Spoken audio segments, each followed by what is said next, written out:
What's up guys, CEO of One back at you here with another video. Today we are washing this RV. This is a good one. It's coated in sooty mold and Glioxapsa. Sooty mold is an insect mold. It grows on their feces. Probably more information than you wanted to know about, but we're treating it today with a 1.5% sodium hypochlorite. I might even be up, probably about 1.5. You don't want to go too hot on an RV or a boat or anything because you don't want to oxidize anything, and too much sodium hypochlorite, you will flash oxidize the surface. So basically all we're doing is it's been raining, so we didn't pre-wet the RV, but I would have pre-wet the RV. The rain took care of that for me. So we're just coating it here with some sodium hypochlorite. It's really starting to take effect on there. You can see that it is starting to disappear a little bit, the black anyways, which is a good thing. That's what we're after. This RV will need a wash after this. I didn't charge the customer for that. We are simply just doing this as kind of a pre-wash to get all the living organisms off. Once that's taken care of, it really will need probably an oxidation treatment later on, just because this one's, what, 40 years old, 30 years old on this RV? It's an old holiday rambler. If you know about RVs, you know what I'm talking about, but it has sat here for a few years. The back side of it, I didn't get it on video, but it is green, or it was green, I should say, but cleans up great. Everything else on here, pretty straightforward. I'm just gonna let this dwell for about 10 minutes, and then I'm gonna rinse it off with fresh water. You can see here I've taken off the long pole, so now I can just kind of easily shoot it from the ground. The pole I did just so that I could get above the RV, so that it would shoot downward onto the top of the RV and cover everything well. Now that I've coated everything well, I know it's good to go. It's been wet, it's been pre-soaked with a little bit of light sodium hypochlorite. I think I started at like less than 1%. Now we're up to about 1.5%, and you're gonna really see the living stuff is gonna really melt away nicely. This was a fun little job. I did this one for friends here at the place, and I think we did, let's say it was $60 or $100 for me just to spray it real gently, and that was a friend price. I probably would have charged $150 for this just to spray this RV, and obviously that would include a little prep work, taping off a thing or two here and there, but to spray this thing and then rinse it good.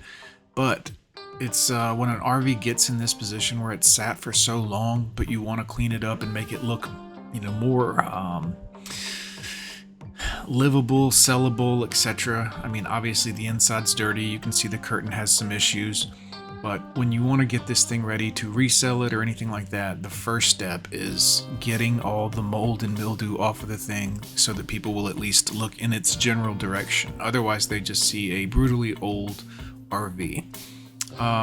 Now, in my personal opinion, I'm sure there's a lot of work to do on the inside of this thing, but just cleaning up the outside of it makes it look a heck of a lot better, at least in terms of if someone was coming to look at it. Another thing, obviously, I would do if it was up to me is I would take those curtains out of the front, go ahead and get them in some bleach, get them washed real well, and then put them back up there just so that it looks clean through the windshield, because the outside of this thing is about to look fantastic.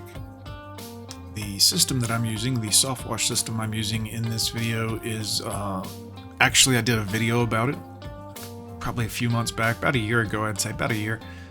There's all kinds of breakdown and explanation. You can see the tank is a 24 gallon is what it's measured at. I think it holds 26 total. Using a 5 gallon diaphragm pump. It's a Rimco? Is that a Rimco? No, I think this one's a North Star. I think this one's a North Star from Northern Tool. 12 volt pump to pump the SH and water mixture. So in soft washing, what we would call that is batch mixing. On our trailer, we have a manifold that brings the water and the bleach together, and you can set the percentage, and it is a blend system, a blend manifold. That would be blend washing. This is batch washing here today. We've created 20-something gallons of sodium hypochlorite. We're not going to use near that much for this, but I use it for other house washes later on that day. This is a great way to start out soft washing stuff on the cheap. Now, I've done it with pump up sprayers. I've even got videos on the channel back early days of this channel where we wash stuff, small house, with a pump up sprayer. Great way to make a good bit of money off of, you know, I guess it was probably $20 in sodium hypochlorite from Walmart, and the pump up sprayer was about $14. And I think we charged like $400 because we washed the main house and the side garage. And again, pump up sprayed it. It was fantastic. But this one here, very, very easy to batch mix. Sometimes you got to get creative on these things. I was using this pole to get some reach up top. Very, very helpful. Now, one other thing I will say, using this system was using it with a garden hose, not an actual soft wash hose. So it's a little bit more diameter. So again, to get it to spray further, you have to get creative. I found the turbo wand from like Home Depot worked great. It's like one of those as seen on TVs, but man, you could shoot some hot sauce up pretty high and hit most eaves of most houses. And then another one I used was an American-made nozzle that was like $10. It was a little bitty thing from Home Depot, and it just says like American, I don't know, nozzle or something, but it worked great. It just absolutely shoot for a very long distance considering the pump that we're using in the hose diameter. But this thing's cleaning up great. Look guys, sooty mold is about gone. Everything on here is going to clean up nice. That rust that's coming off of that windshield wiper and a little bit off the top probably isn't going to go away. Sodium hypochlorite doesn't affect rust. That's a whole other procedure, and it would definitely be something you would do to this to clean it up for sale, as well as an oxidation treatment, just to really bring the paint back and get any of the running oxidation chalkiness off of the vehicle. Yeah, look at that. Boy, it looks like it's really cleaning up nicely. I don't see much growth on it, that's for darn sure. Might be some inside the hood and whatnot where we couldn't reach, but everything else looks great. Guys, I would love to know what you think about this video. Right now we're doing the fresh wash. I've got some good water pressure going here, and we are coating this thing with fresh water to get all the sodium hypochlorite off, making sure none of that bakes into the paint because it is salt. And basically if it got super warm, or I had done this on a day that was sunny, I would be very concerned about that. I chose to do this on a day that was rainy and overcast because I didn't want to have to worry about competing with the sun and the bleach, essentially, that we coated this thing with. Looks great though. Everything cleaned up, went according to schedule, no issues whatsoever, no paint problems or issues. It already had some oxidation issues on some of the paint areas, but this actually cleaned up great. Customer was super happy.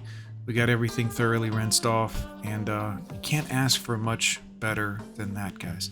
Let me know down in the comments, you guys ever soft wash an RV? You ever soft washed a boat or anything outside of houses and buildings? Let me know, I'm curious. I've done, let's see, we did a huge playground for a church. We've soft washed all kinds of stuff, but I'm curious to know what you guys have done. Put it in the comments down below, guys. CEO of one. Have a great day.